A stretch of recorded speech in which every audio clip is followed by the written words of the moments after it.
Last year, Danganronpa celebrated its 10th anniversary. During this decade, we got quite a considerable amount of content, but just like with any other gaming community, it's never enough. After Danganronpa V3, no games in the Danganronpa franchise have been released, and the fans are starving for more, since the last game was released 4 years ago. So today, we're taking a look at Danganronpa and trying to figure out what is to come.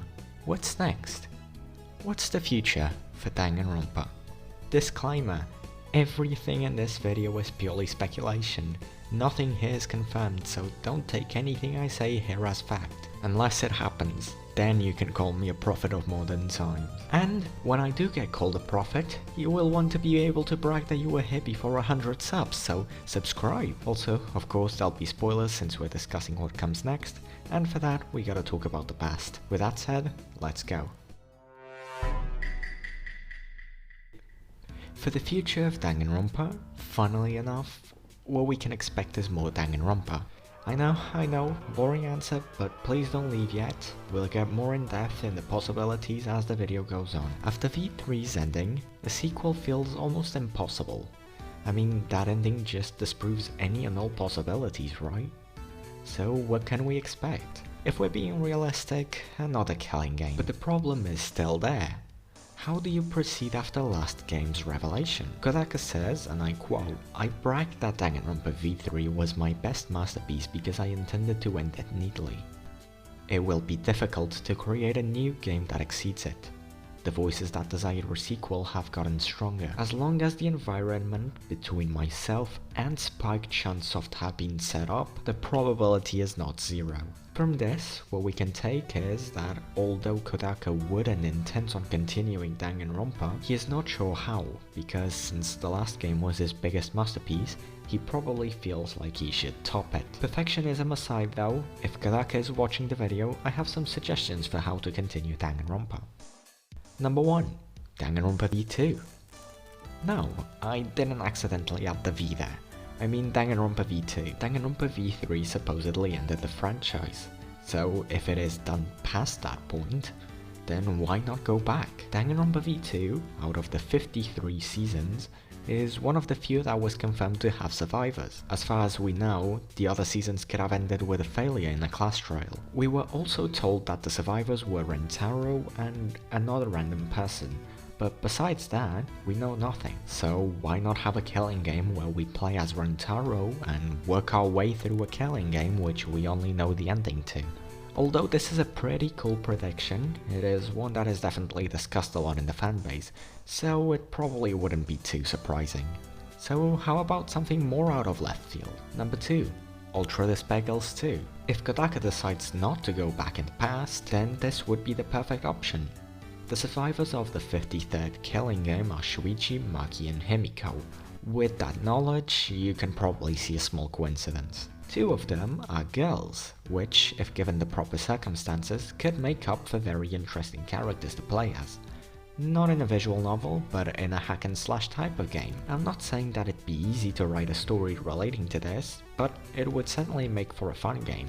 And considering this is Danganronpa we're talking about, I don't really doubt that they'd be capable of pulling it off. I mean, there are still some loose strings that haven't properly been tied, so maybe just use some of that stuff. Like for example, bring Monaca back to Earth. You might have forgotten, but she's still in fucking space. Or maybe you fight Monaca in space, or something like that. Number 3. The last out of these more obvious picks is Danganronpa 4. No, not V4, I think you're misunderstanding me.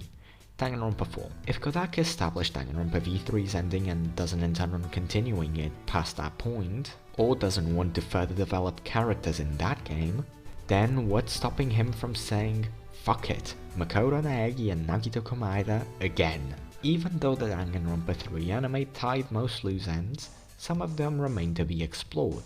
For example, what happened to the Warriors of Hope, or the Remnants of Despair, and if necessary, I don't even doubt they'll pull the Junko Enoshima 3, Electric Boogaloo, Revenge of the Sith card and just bring back the Ultimate Despair again. I seriously think the Hope Speak Academy arc is not over yet, and if I had to predict, I would guess that if it happens, Monaca will be the main villain, and the Warriors of Hope will be on Hope's side, with maybe an interesting twist being that characters from the manga and novels could appear in the game. Okay, so up until now, this is pretty normcore stuff.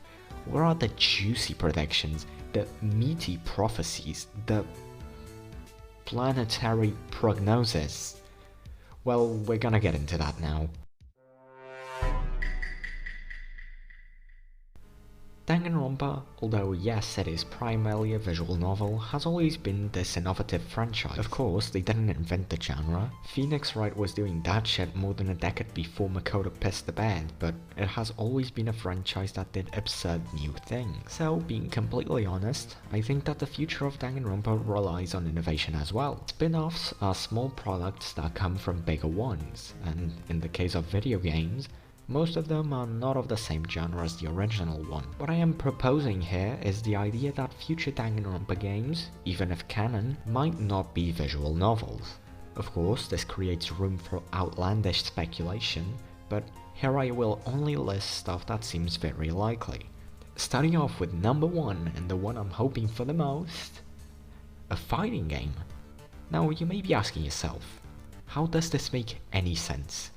And I'm sorry, but I don't know either. What I do know though is that the creator of Danganronpa has expressed interest in creating a fighting game before. Here is a quote from Kodaka, or a kodaka if you will. I'd love to do a fighting game with my characters. It would suit them very well, even more if this is like Mortal Kombat, with awful deaths. I would just love to. But the problem is that I will have to work with other license in general, and it could be problematic with some conditions, like for example a character that can't die because he's the beloved one of the public, or an icon of a society or a series. Because of that, there's no real project for now. What I want is to kill any character, not only mine, the way I want.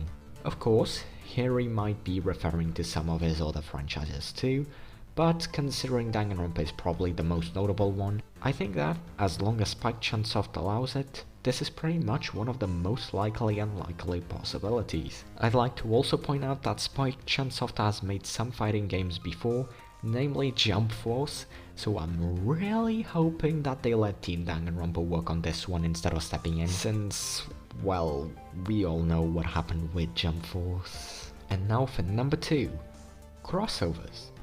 Danganronpa is no stranger to crossovers. Just last year we got one with Identity V, which may not be very remarkable for some of us, but even then denying its importance would be dumb. For future collaborations, I imagine Kodaka will like to go a bit farther beyond, and although this may be speculated, I doubt that many people actually consider how likely this is. And what I am talking about is a Danganronpa x Phoenix Wright game. Now, the reason why I think this one is less likely than the fighting game is not because of the crossover aspect, because Danganronpa has had crossovers, and so has the Phoenix Wright franchise, most notably a full game starring the Ace Attorney and Professor Layton from Professor Layton. The real reason why I think of this as slightly unlikely is due to plot issues. Although both of these games are murder mysteries and visual novels, their actual storylines are very different, so here we'd see a bit of a dilemma. Should we have a killing game where some of the Phoenix Wright characters appear?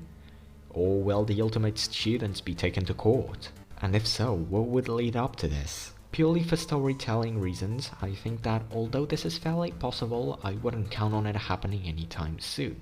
But I might make a video on this theorizing some possibilities, so do let me know if you want to see that. Number 3. The ultimate crossover. Well, if Danganronpa and Phoenix Wright might have issues connecting their storylines due to their plot, then how about we throw that aside and combine the last two ideas? I propose to you Monokuma in Smash Ultimate. Now, I'm not gonna sit here and explain why I think Monokuma should be in, because I could end up talking for over 40 minutes without stopping to even breathe, but I will give reasons as to why I think this is possible. As we saw in Kodaka's response, he would like to kill characters from other series, but can't because of licensing issues. So how about just lending a character to Mr. Sakurai Nintendo and letting him do the job? Obviously the deaths wouldn't be as brutal or gruesome as Kodaka would like to, but this would be a huge opportunity not only to boost Danganronpa's popularity, but also to celebrate its 10th anniversary. Now, not only would this be a net positive for Kodaka and the fans, but Mr. Sakurai is actually a big Danganronpa fan himself. Well, you know what other game Sakurai is a big fan of? Persona 5. God, that was so fucking soy. Consume! Jokes aside, that about does it for my theories. Although some of these are a bit more unlikely than others, I would say that most of them are pretty good guesses. Now it's time for me to say goodbye and wait for Kodaka to, in a month or so, release a Danganronpa X Raid Shadow Legends crossover just to rub how wrong I was in my face. Jokes aside, I hope you enjoyed this video. Sorry it was shorter than usual. Don't forget to leave a like and subscribe, and I will see you in the next video. Bye bye!